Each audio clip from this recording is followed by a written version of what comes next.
Fala pessoal, Vini Machado aqui, estamos começando mais um episódio do Influência com Sotaque. Eu estou com uma mulher assim, que tem um carisma, que eu já senti, a gente já conversou nos bastidores, e eu tô ansioso por esse papo. Vou ler um pouquinho sobre ela. A gente tá falando com a Alessandra Souza, que tem mais de 20 anos de carreira e uma história e uma trajetória inspiradora dentro da Stellantis, onde já liderou funções estratégicas no Brasil, na América do Sul e no mundo. Ela é uma das principais vozes do mercado quando o assunto é marketing, experiência e brasilidade dentro de marcas globais. Nesse episódio, a gente vai mergulhar na história, na visão e nas reflexões dessa líder que tem ajudado a redefinir o papel da comunicação na indústria automotiva. Muito, muito, muito, muito obrigado por estar aqui comigo. Imagina, eu que agradeço o convite, estou super ansiosa por esse papo e da gente conseguir realmente conversar e trocar ideias sobre o que está acontecendo hoje no mundo, né, e como o Brasil realmente pode ser protagonista, né, como nós, brasileiros, podemos ser protagonistas nesse novo marketing. E olha, eu vou te falar de Brasil já me arrepia, porque é a minha paixão. Mas você também trabalhou fora, né, você trabalhou em outros países, né, e também liderou outras, como a América Latina e coisas de outros lugares. Qual que é a principal diferença de trabalhar de fato no Brasil quando a gente vai trabalhar em outro lugar do mundo? Essa é uma excelente pergunta, porque eu saí daqui para o mundo achando que tinham muitas diferenças. E o que eu descobri é que não tem diferença, são pessoas. E quando a gente olha para pessoas com o olhar de pessoas, a gente iguala as abordagens de gestão. Isso do ponto de vista mundo. Do ponto de vista, voltando para dentro de casa, a gente precisa muito se valorizar como povo, como cultura. Eu falo isso muito por mim, sabe? Eu fui achando que eu tinha 200 mil coisas para aprender e no final não era isso, eu tinha muito para entregar. Enxerguei coisas únicas do nosso povo, assim, da forma como a gente vive, que a gente nunca tá sossegado com nada, a gente é inconformado, a gente dá um jeito para tudo. Então, eu acho que a pergunta quase que é o contrário, sabe? Eu descobri ou redescobri valores importantes do nosso povo que hoje eu valorizo demais, que é esse jeito brasileiro de eu vou para cima, sabe? Vai dar certo. Ale, e quando a gente fala de Brasil, a gente fala de um país continental, né? Sim. Um país, assim, que tem uma diversidade enorme, tem muitos sotaques, são muitas regiões. Vocês lideram e tem muitas marcas, e cada marca tem seu DNA muito característico, e eu acredito que até shares mais altos em alguns lugares, por alguns motivos. Como que vocês conseguem ali no dia a dia liderar, ao mesmo tempo, tantas marcas com DNAs diferentes, mas com tantos Brasis? Eu acho que isso deve ser um olhar constante de vocês ali dentro, né? Eu acho que a gente nunca para de fazer essa discussão, principalmente no marketing, né? Quando a gente olha para o nosso grupo, a Stellantis é o maior grupo, né, do setor automotivo em vendas no Brasil e também na América Latina. A gente tem 1/3 do mercado na América Latina e praticamente 1/3 do mercado também no Brasil. As nossas marcas hoje a gente tem, né, lançadas. A gente tem Fiat, Jeep, Ram, Peugeot, Citroën e chega a nossa chinesa Lip Motors. Uhum. Então, quando eu olho para esse portfólio, a primeira ação que a gente tem é o que cada marca tem a entregar para cada consumidor. Então, ainda é muito sobre propósito. Antes até de olhar sobre segmentação e esses muito Brasis que a gente tem. Então, a Fiat, para mim, ela é sobre um Brasil contemporâneo e cool. Uhum. E aí eu vou entender onde esse Brasil tá. E ele pode estar em São Paulo, como ele pode estar no Amazonas, como ele pode estar em Porto Alegre. A gente estava batendo um papo antes, né? Eu falo que RAM é sobre o Brasil profundo. E quando eu falo profundo, eu falo desse Brasil que nos sustenta, né? Que dá lastro, o Brasil do agro, da pecuária, né? Essa coisa pulsante ali que é o nosso alicerce. E aí eu vou olhar onde esse consumidor tá dentro desse Brasilzão. Quando eu olho para a Jeep, eu tô falando de pessoas que gostam de aventura. Mas é uma aventura também modernizada, né? Então, como é que é essa nova aventura? Não é, Jeep é sobre... Não é só sobre fazer uma trilha, mas é sobre se aventurar na vida. Exato. Então, a gente olha isso. Peugeot é sobre acelerar os sentidos, prazer de dirigir. Então, tem essa coisa muito de racing, de kart, de pegar a estrada. Citroën é sobre viver junto ao sol, por isso a gente está no tardezinha. Lippe, a gente está na inovação tecnológica. Então, a gente olha para isso, que são os propósitos das nossas marcas. E, a partir daí, seja no Brasil, no Chile, na Argentina, a gente pega... E onde você está? Você que se identifica com esse Cara, é propósito. muito legal você falar isso, sabe por quê? Porque, na verdade, o que as pessoas tendem, de forma, na minha opinião, errada, é regionalizar e dar características para as regiões, só que, na verdade, em cada região tem um mundo de pessoas. Tem mundos dentro do mundo, né? Mundos dentro do mundo. Então, quando você primeiro entende a característica do propósito da sua marca, você sabe que aquela pessoa que se identifica com aquele DNA está espalhada no Brasil todo. Claro que com sotaques diferentes. Muitos sotaques. Né? E aí vem a característica da característica. Sim. Né? Que aí você vai descendo um pouco mais e nichando um pouco mais. Mas Sim. é muito sobre eu entender de fato qual é o público, né? Qual que é o target que eu tô falando e como que esse target se comporta em cada lugar. Faz sentido? Muito sentido. E aí esse mundo digital, o mundo dos influencers, tudo que a gente queira falar, né, faz parte desse ecossistema. A gente tem hoje trabalhado muito sobre como é que a gente tem beats de audiência, sabe, do many to many, encontrar isso, que é um grande mosaico, mas é um mosaico consistente para cada marca em cada lugar. Uhum. Então dá muito trabalho.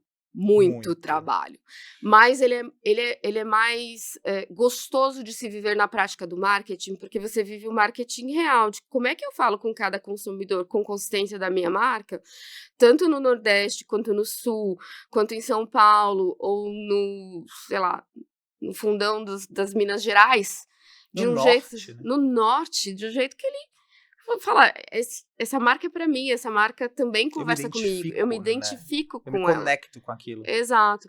Então, isso tem gerado muitas discussões entre nós, tem gerado uma nova abordagem de marketing que eu provoco profundamente. Eu acredito muito no marketing de experiência. E quando eu falo marketing de experiência, não é sobre eventos. Bom falar. Vamos mergulhar nisso? Não é sobre eventos. E é sobre o quê? É sobre a minha relação com a marca. E a minha experiência com a marca, ela passa pelo meu website, assim como quando ela tá, por exemplo, no futebol e ela fala comigo do jeito que eu quero ouvir uma marca falando comigo no futebol. Quando eu estou no show da tardezinha, ela fala comigo do jeito que eu quero ouvir no... E eu sou a mesma pessoa. Uhum. Mas eu não quero ouvir a marca do mesmo jeito, nem no futebol, nem na tardezinha, nem no Lola, e nem com a Ana Castelli, ou com quem quer que seja que eu esteja usando como influenciador. Então, marketing de experiência, para mim, é esse marketing que entende as narrativas nos lugares onde eu, consumidor, estou e esta marca também está. Onde a gente gera conversas que fazem sentido. Super, e já são 2 décadas, né, de marketing, né, muito tempo. Então, assim, a gente... Tô começando a ter uma plaquinha de ativa e para aposentadoria. Já. Não, para com isso, Deus me livre. Agora que a gente se conheceu, jamais. É o seguinte, quando você, enfim, passa por 2 décadas, muita coisa mudou. Sim. Comportamento, a forma de marketing, estrutura interna do time, olhar de liderança, a gente tem que se provocar todos os dias para poder se reinventar. Aí vem Gen Z, depois vem Alpha, e aí a gente vai ficando louco e um pouco feliz com todas essas descobertas, porque ao mesmo tempo é sempre um dinamismo, né? Mas hoje, assim, o que é que mais mudou na liderança de marketing atualmente? Quando você fala, cara, puta, vim há 10 anos atrás, eu estava preocupado com outras coisas. Hoje é isso que a gente está dando mais tração. Eu tenho participado de muitas conversas e entrevistas sobre esse tema. Para mim, é muito diferente, porque desde que eu entrei no marketing, como no início da minha carreira, eu sempre vivi um marketing voltado para resultados. E eu acho que com a questão da volatilidade do mundo, da economia, com a dispersão e a multiplicidade de canais, que a gente descobriu finalmente que não é que o cliente migrou 100% para o digital, não. Ele incluiu o digital. E temos tudo de tudo, e as coisas viraram um grande conjunto de pontos de contato. Para mim, a grande diferença das conversas do passado para as de hoje é que a gente hoje fala assim, o CMO ele precisa saber do negócio. E eu acho que o CMO sempre precisou saber do negócio, o marqueteiro sempre precisou entender do negócio, do tempo do mercado, do tempo do comércio, do tempo de tudo, mas agora, como a gente tem essa multiplicidade de canais, essa multiplicidade de perfis de consumidores, o mesmo consumidor com expectativas diferentes em múltiplos canais, isso vira mais latente, por um lado, como comportamento e o que você espera de um perfil, de um profissional de marketing, inclusive de um CMO. Por outro lado, caiu-se as máscaras de que o digital ia ser o futuro pleno absoluto e que a gente só ia ter digital e que a TV aberta ia morrer. Total. Então, eu acho que esse é o... A omnicanalidade cada vez mais forte, né? Exato. E que o conteúdo ao vivo é rei. E ele só existe, de fato, em alguns canais. Uhum. E isso faz com que a gente tenha um outro olhar. E eu acho que tinha um olhar há 10 anos atrás, 15 anos atrás, que a TV aberta ia morrer e que nada mais ia acontecer. A gente vê, inclusive, o out of home cada vez mais forte, né? Por exemplo. Que é uma loucura. Que é uma loucura. A forma como eles estão se reinventando. E eu adoro. Eu também. Porque tem uma coisa de caminho, que é o caminho das pessoas, de você fazer formatos diferentes, formatos imersivos. E o TikTok dentro do OH agora, que é um outro. Sabe, assim, então você vê as coisas se fundindo, misturando. Então tem TikTok no OH, tem digital dentro da TV aberta. Sabe, na verdade, É um mix. Eu acho que é mais que um mix, é uma grande maçaroca, tudo junto.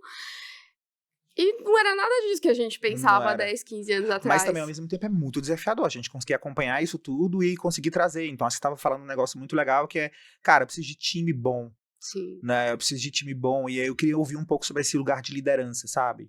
De liderança, de time, de estratégias mesmo, de fazer com que todo o time se torne conectado, engajado dentro desses propósitos. Até porque eu acho que o próprio formato e a escala de time foi mudando. Novas cadeiras foram chegando, porque novas demandas foram chegando também, né? Sim.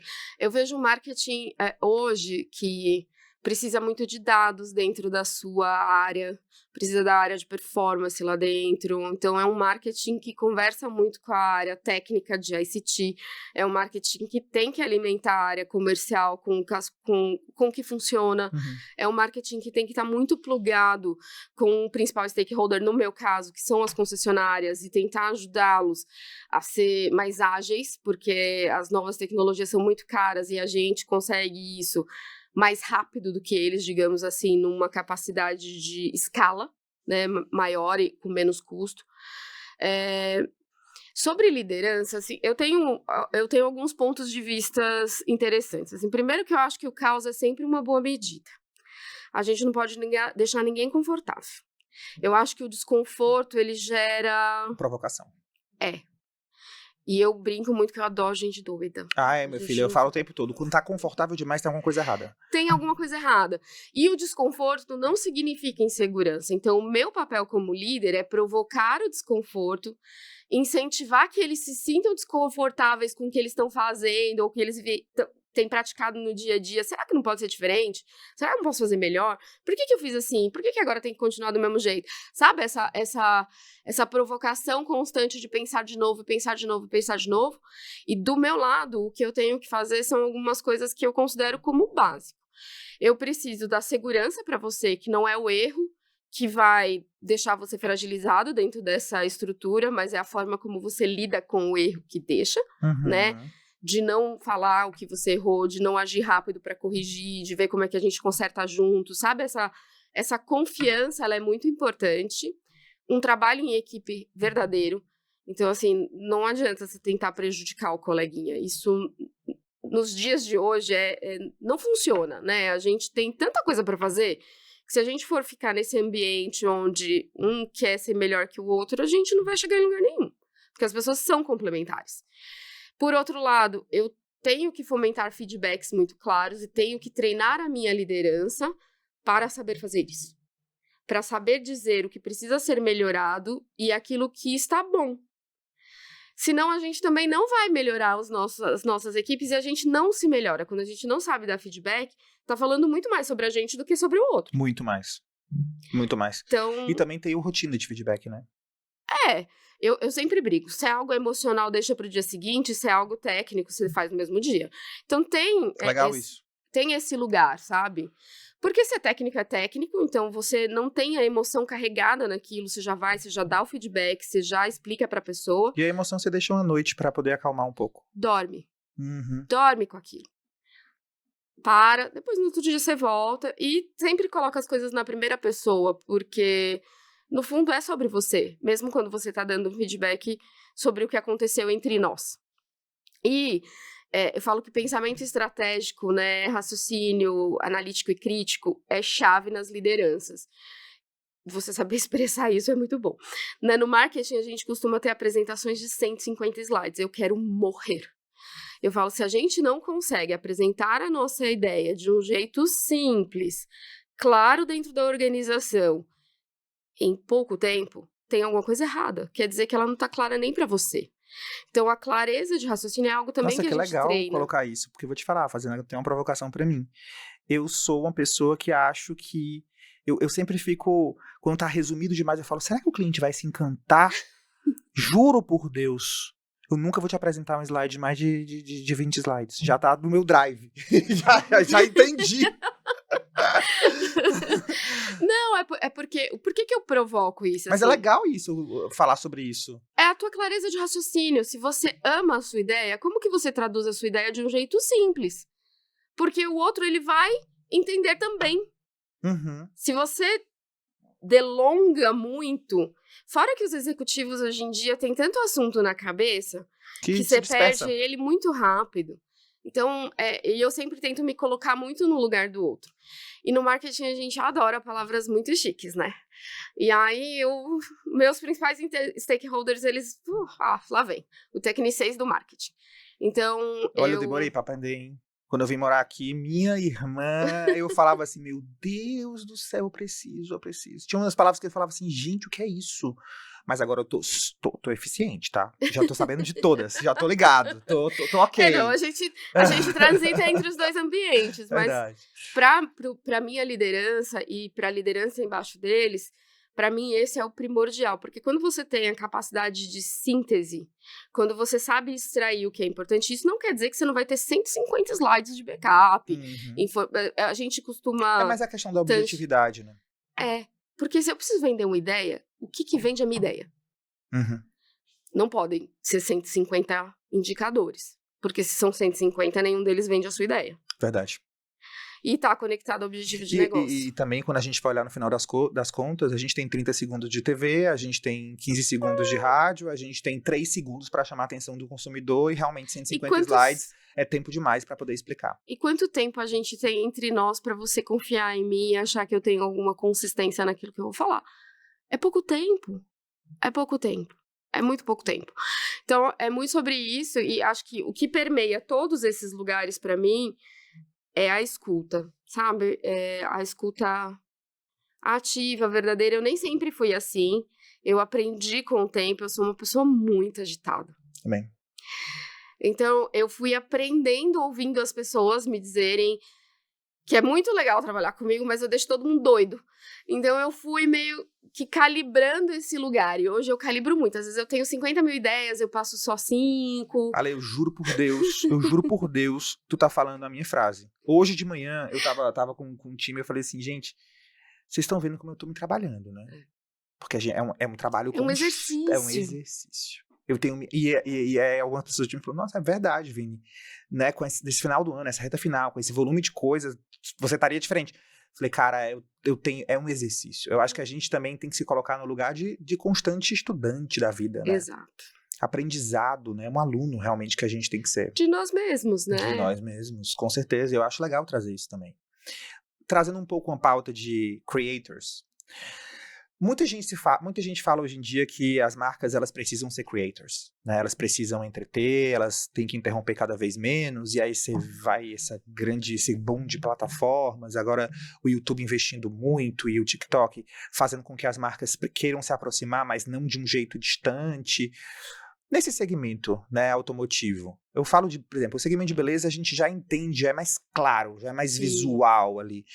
No segmento automotivo, as marcas elas também caminham para serem creators, engajarem uma comunidade real, ou elas entendem que o papel delas é diferente? Estou aprendendo sobre isso, sendo muito verdadeira na resposta. Hoje, o que eu acredito é que a gente permite ao nosso consumidor para que ele crie. Eu acredito mais em que o usuário crie esses conteúdos e que eu permita que ele crie de alguma forma do que eu. Assim, eu não sou um produto de beleza que vai passar um batom na boca. Eu sou um carro. É por isso que eu estava querendo entender a tua Mas visão sobre. Mas É eu quase permito. como se estimulasse os nativos para fazerem de forma genuína. Genuína. Então, assim, mas um consumidor de Jeep, por exemplo, que pega seu carro e realmente sobe montanhas com o carro, eu tô permitindo isso, mas eu quero ver, eu quero que ele conte pra mim o que ele tá É fazendo. muito sobre estimular. É, eu acredito isso hoje. Meu raciocínio sobre esse ponto não tá fechado. Aham. Temos, obviamente, testado algumas coisas, mas quando eu vejo esses testes, eu acho eles pouco reais. E aí eu sempre me coloco nesse lugar do consumidor. Se eu acho pouco real, quem dirá o consumidor? Então, essa verdade da marca, que de novo a gente volta pro propósito, né? Então a gente, falo que às vezes a gente roda em círculos, mas no fundo é sempre sobre o porquê. E aí, como que esse Como se a gente porquê tivesse que voltar o tempo todo para. Peraí, deixa eu voltar pro meu propósito, senão eu vou sair da linha. é. É como se fosse quase uma. Né, você volta para E se aí, encontrar. e aí, como é que o meu propósito e aquilo para que eu nasci para fazer se encaixa dentro dessa linha do marketing ou desse canal ou dessa forma de criar narrativas, né? Então, como é que eu participo da narrativa? Uhum, muito bom. A gente vive um momento, né, que a autoridade e a influência se confundem. O que de fato influencia um consumidor, na tua opinião? É, tem, eu vou parecer muito repetitiva e boba, mas eu aí, embora tenha essa questão do valor, de quanto custa um carro, da questão da oportunidade, ainda é sobre o que as marcas Sobre o DNA delas. refletem e como isso reflete em mim, sabe? Como eu vejo isso dentro da minha pessoa, da minha personalidade. Tem muito sobre isso. Eu vejo. A gente acabou de produzir uma campanha sobre o Fastback Heróis. E foi muito curioso a produção dessa campanha, porque durante o processo todo eu falei assim: nossa, eu não me vejo nessa campanha. Essa campanha tá certa. Porque Não é pra mim. não é pra mim. É realmente pro cliente do Fastback, com essa temática do herói, da família, do filho, né? De realmente resolução de problemas, do ponto de vista de estar. Isso é muito legal, porque parece que o marketing tá sempre querendo ser impactado positivamente e às vezes não é pra ele, Não.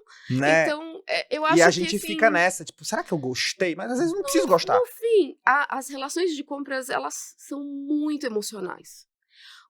Eu gosto muito desse marketing neurocientífico, porque a gente vê de verdade que é pura emoção. Então você se conecta com aquilo que conversa com você, e aí depois você encontra 50 valores racionais para justificar a sua compra. Uhum. Mas eu, no fim, vou comprar um Jeep porque é um Jeep. E se eu deixei de comprar um Jeep por outra razão, de alguma forma eu desconectei com aquele valor de marca, ou aquele valor de marca talvez não seja tão importante quanto, sei lá, uma abordagem de tecnologia mais atual que surgiu. Então, é sobre valor, e você tem todos os tipos de consumidores. E tem consumidores que compram por preço. A gente tá falando de 200 milhões de pessoas, né? É, O Brasil é muito grande. e é importante, assim. E você vai comprar por preço. E aí você vai comprar a marca da oportunidade naquele momento.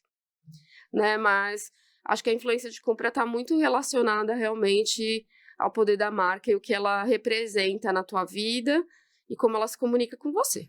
Eu até tenho uma pergunta que é meio parecida, né? Que muita gente fala sobre dados e performance, mas poucas marcas conseguem transformar isso em sensação de marca. Uhum. E como você enxerga esse equilíbrio entre a ciência e o sentimento no marketing atual? Eu acho que eles correm em paralelo, porque quando a gente fala em equilíbrio, eu não sei se. Acho que pode ser uma boa conversa de a gente discutir, sabe? Eu não sei se existe um equilíbrio, porque Ou se equilíbrio. precisa ter, né? Eu acredito muito nisso. Eu gosto muito do marketing científico e eu acho que o marketing, ele precisa dizer a que veio. Não pode ser só espuma, entendeu? Eu tenho que ter uma entrega numérica, seja ela qual for. Até porque a gente é cobrado por isso. A ciência, ela precisa fazer parte do nosso dia a dia. Mas por que eu falo que não é equilíbrio? Assim, porque equilíbrio pressupõe que a gente tá, tipo, dentro da mesma balança e que a gente, ou da mesma bandeja, ou do mesmo prato, e que a gente vai dividir o prato. E eu acho que eles não dividem o prato. Eu acho que eles são complementares. Então, eu tenho aqui o dado me lastreando tudo que eu tô fazendo, então eu sei a eficiência das coisas que eu estou aplicando no dia a dia. Hoje, dentro do meu marketing, eu consigo dizer para você exatamente qual foi a eficiência de fazer o Lollapalooza e quanto isso me trouxe de resultado. Eu consigo dizer o que o Tardezinha traz para Citroën, eu consigo dizer o que a Casa Cor traz para Peugeot. E os KPIs são diferentes de cada coisa? Tipo, qual é o indicador que você busca em cima disso? É conversa de marca? É aumento de share de venda? Depende de cada um. Quando eu vou para alguns lugares, eu quero novas audiências. Mas como é que metrifica? A gente faz pesquisa. Em cima de pesquisa. Você conhecia antes? Conhece agora? Tem mais intenção de compra, menos intenção? Pesquisa. Boa. Outra coisa, lift dentro do site. Eu gerei interesse das pessoas conhecerem mais a minha marca, melhorou meu search. Então, tem diversos indicadores que ajudam a comprovar. Eu gosto de 3. Eu falo que eu tenho um número mágico, que é 3. Então, eu tenho 3 grandes indicadores. Se eles funcionam, tamo junto, seguimos. Se eles não funcionam, a gente tem que repensar. Ou a forma como a gente fez a criatividade narrativa. Sentimentos e emoções. Por isso que eu acho que eles correm em paralelo. Porque eu só vou conseguir entender esses números corretamente se essa narrativa foi bem feita. Se ela realmente foi pensada para aquele ambiente, para a conversa daquele ambiente. Uhum. Usando um caso prático, Lola para mim, é um dos casos mais emblemáticos que a gente tem, que é da Fiat, e o segundo é a NFL com RAM. Não, a NFL com RAM. Maravilhoso. Palmas, porque, tipo assim, cara, eu fiz um post no LinkedIn sobre isso. Cara, eu achei assim, tipo, meu Deus. Que legal. Foda. Mas esse é um trabalho de construção de um ano. Quando eu cheguei, a gente reorganizou o departamento e eu trouxe Experience para debaixo da Dri, da minha Girassol, que cuida de estratégia. E porque estratégia, para mim, caminha com esse lugar de experiência, para fazer um 360. A gente começou esse meu pensamento, que eu falo que eu tenho muita sorte, porque a equipe abraçou esse meu jeito de pensar 100%. A gente começou isso no Lola, e a gente viu isso muito maduro na NFL. Fez demais. Muito maduro na NFL. E daqui a pouco tá vindo outro que também eu acho que vai ser brilhante. Tenho muita expectativa, chega a me arrepia. Então, assim, no Lola, se você olhar, quem que é o cliente do Lola? Né? São pessoas jovens, ou com espíritos jovens, música eletrônica, tem uma questão de primeira vez, tem todo um ambiente que ele é um ambiente descolado, leve. Eu não quero fazer test drive em carro. Óbvio. Eu não quero que você me coloque um stand que tem uma roda.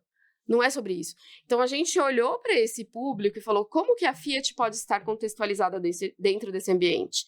A gente tinha a campanha dos híbridos com Like a Virgin. Então, a gente combinou todos esses elementos para atrair esse consumidor brincando. Era uma grande brincadeira. E as pessoas viram Fiat como a Fiat é. Que é cool, você falou. Cool. Né? Descolada, moderna, bacana, é sobre o espírito do tempo do brasileiro, né? Sobre esse lugar. Essa é a narrativa. E quando a gente fez a boa narrativa, o que acontece com os indicadores? Eles acompanham. Então, e não só acompanham no evento, porque é a questão da experiência. A experiência não é um evento. A experiência é o conjunto de coisas que acontecem que impactam as pessoas. Em volta daquele evento. Então, a gente teve trem, OH, ônibus. Eu vi. A gente fez um 360. 360 brutal, que foi o começo. Quando a gente foi para a NFL, e o resultado de NFL é brilhante, a gente saiu da novela para dentro do estádio. Para fora do estádio, você tinha o metrô, você tinha stand de ativação, você tinha o Ramiro, o Ramirão, você tinha um conjunto de interações com a marca que tinha tudo a ver com a NFL. Total. E aí você cola na RAM. Mas eu não tava falando de RAM, entende? Perfeitamente. É isso. E ao mesmo tempo você tá falando, né? Pra caramba! E ao mesmo tempo eu tô falando pra caramba. Mas por isso que eu falo que eles são complementares. A gente não tem que equilibrar. A narrativa segue sendo a narrativa e ela tem que ter 100% do seu foco. E o marketing científico segue sendo o marketing científico que tem que ter 100% do seu foco. Aula. Com a chegada da IA, Sim. os algoritmos eles tendem a ditar cada vez mais a comunicação. Como a gente tem falado um pouco sobre isso. Mas na tua visão, o que é ainda insubstituível no olhar humano de quem cria a marca? Pessoas. As pessoas e o seu conjunto coração-cérebro, sabe? Eu acho que a gente nunca pode perder isso. A nossa emoção, assim. Eu costumo dizer que ninguém vai roubar o nosso trabalho, nem hoje, nem ontem, nem no futuro, se a gente continuar entregando o bem maior que um ser humano pode entregar, que é a sua criatividade, a sua paixão, a sua capacidade de olhar para as coisas de um jeito diferente, entender o outro ser humano como um ser humano. E parar de ter preguiça, né? Então, quando a gente pensa na era dos dados, a gente achava que todo o pessoal que mexia em dado ia perder o emprego porque ele não ia mais ficar lá fazendo. E não foi isso que aconteceu. O emprego migrou para outro lugar. Eu acho que a IA, ela vem nesse sentido de otimizar muito o nosso dia a dia. Hoje a gente usa muito a IA para fazer os relatórios de social. Porque dá muito trabalho fazer relatório de social. Você conseguiu otimizar esse tipo de hora homem que você, pelo amor de Deus, uma semana, em 2-3 horas. Mas o que acontece com a pessoa que faz isso? A pessoa que faz isso, ela precisa agora olhar aquilo e transformar aquilo num insight para o negócio. Então, quando eu falo IA e o que não pode faltar, não pode faltar o elemento humano, não pode faltar a tua contribuição de pensar, sabe? De penso mesmo. Eu tenho usado muito uma frase que, com o crescimento da IA, 2 Cs crescem muito, que é criatividade e curadoria. Exato. Né? Que são coisas nossas, assim. Muito perfeito. Vou favoritar. É sua. Mas é porque eu acho que a curadoria, a gente que fala de influência, tem muita plataforma, né? Sim. E a gente optou por, obviamente, usar IA em muitas coisas, relatoria, dados, performance e tudo, mas a curadoria é um negócio que eu não tô conseguindo abrir mão, cara. Eu acho que esse olhar de olhar na mão, de ver, essa de coisa buscar. Crítica, né? Eu acho que o pensamento crítico, né? Analítico das criatividade. Pessoas. E daí o que você faz com isso, né? E o que você faz com isso? Porque você tocou num ponto interessante e outro dia a gente tava discutindo sobre isso. Porque muitas vezes a gente interpreta no marketing criatividade como uma peça criativa, né? Sei lá, como um filme, um KV, Mas criatividade é tudo. É inclusive como que você tira de uma planilha um dado para o negócio que vai melhorar o business, né? Que pode ser desde que, poxa vida, se eu colocar imagens 3D e o cliente customizar o carro de um jeito no WhatsApp, isso é criatividade. Sim, isso é criatividade. Né? E às vezes também coisas muito simples, assim, eu sempre trago muito um exemplo de um pão francês, que aqui você chama um pão francês, chama carioquinha, né? E aí às vezes você vê uma rede de supermercados que usa pão carioquinha no Nordeste, ou pão francês no Nordeste. Ninguém sabe nem o que é. Exato. E aí, mas ao mesmo tempo eu entendo que os motivos é porque a agência não conseguia fazer tantos KVs. Hoje com a IA você faz KV ultra regional. Né? Você vai estar numa concessionária... Você tem que ter um penso crítico, né? Você tem que ter um penso crítico. Você vai numa concessionária de tal lugar, você consegue regionalizar uma campanha, um banner. Tudo. E isso tudo com uma facilidade que a IA traz. Mas, ao mesmo tempo, você tem que ter o olhar de curadoria, aonde aquilo funciona, e a criatividade por trás para fazer isso girar, né? Exato. É que pensar dá trabalho, né? Executar dá menos. Se você pensar do ponto de vista de uso de energia, eu falo de bateria. Né? A bateria da execução, ela é isso aqui. Ela pode exaurir o corpo, mas ela não exaure a mente. O pensar é isso aqui. E acaba com a sua cabeça. Acaba. Mas é por isso que a gente tá aqui. É mais legal. É mais legal. É bem mais legal. Eu tenho feito muitas palestras nas marcas, grupos e agências sobre regionalismo. Né? Um tema muito quente assim, pra gente, né? que é extremamente importante, com dados, com assuntos, com realmente cases e tudo. Mas não sobre sotaque, mas sobre regionalismo. Sim. Né? Sobre um estudo nosso de regionalismo.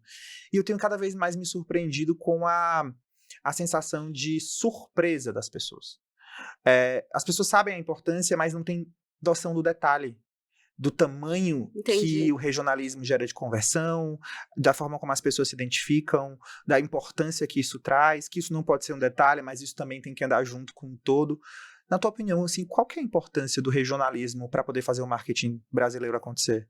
100%. Eu acho que a pulverização do consumo de e-mails, ela tá dizendo pra gente, nós, marqueteiros, exatamente isso. Eu não quero mais um conteúdo pasteurizado, o mesmo conteúdo para todo mundo, né? Quando eu começo a craquelar realmente essa minha busca por informação, essa minha identificação, eu tô dizendo, eu quero me ver, eu quero me ver representado ali, eu quero ter uma identificação, uma transferência mesmo de valores, de imagem, de tudo, né? E assim, eu tava vendo um case da Nike, que eles têm um projeto que antigamente você fazia uma loja e essa loja era padronizada no mundo. Tá. Porque é uma marca global e tal. E agora eles estão com um projeto, acho que é Nike Buy o nome, que eles estão despadronizando as lojas e fazendo lojas locais com a cara local para as pessoas criarem a sua identificação. Esse movimento, quando a gente fala de marketing regional, e é muito mais fácil fazer na rede social, porque tá ali, mas será que ele chega num PDV também? Deveria essa forma chegar, né? de gerar essa conexão? Eu acho que ele chega, assim, pensando no nosso negócio, né? Óbvio que a gente tem padrões de qualidade, standards para a rede de concessionárias que elas precisam seguir, como a gente apresenta o nosso carro, a forma como a gente dispõe a nossa marca. Mas o nosso concessionário, o nosso franqueado, ele faz isso, porque ele é dali, né? Então, a pessoa de Fortaleza é de Fortaleza. Então, ela traz essa áurea de Fortaleza para dentro da loja, assim como o dealer de Porto Alegre traz essa áurea para dentro da concessionária de Porto Alegre. E aí, eu acho que tem muito do que a gente se esquece, que somos pessoas. E da mesma forma que você quer se ver, se você é paulista, em São Paulo, né? A pessoa de Pernambuco também quer se ver com os valores de Pernambuco nos lugares onde ela vai. Então, no nosso business, eu acho que isso acontece mesmo, de verdade, porque o concessionário, Eles ele dominam aquele lugar, né? É a cara deles, é a cara né? deles. Eles regionalizam porque são de lá. E porque ele também precisa se ver lá, e ele sabe que o cliente dele quer Quer porque... se ver, às vezes até sei lá, café da manhã, com certeza o que tá servido é diferente do que tá no norte, do que tá diferente do nordeste. Sem dúvida. Né? Sem Isso dúvida. é muito genuíno, porque eles estão ali administrando e cuidando desse lugar. Cuidando do cliente e, obviamente, porque eles precisam que as pessoas se identifiquem, Mas né? eles, de alguma forma, cobram, esperam, ou já foi pauta de, tipo, eles quererem um marketing mais pra eles? Isso sempre, né? Isso sempre. Mas é difícil pra caramba, né? Eu acho que a gente tem duas coisas, né? Eu acho que quando a gente fala marketing para eles, a gente tem que tomar cuidado para não vir coisas que são um pouco esdrúxulas do ponto de vista da curadoria mesmo e da segurança da marca, né? A marca, ela tem uma imagem de marca, ela tem uma identidade de marca, um código que a gente precisa manter. E quando a gente fala em regionalizar, eu acho que tem vários jeitos da gente dizer isso, e não necessariamente é só sobre um KV que, sei lá, tem um chapéu ou qualquer código, né? Não quero ser leviana na expressão.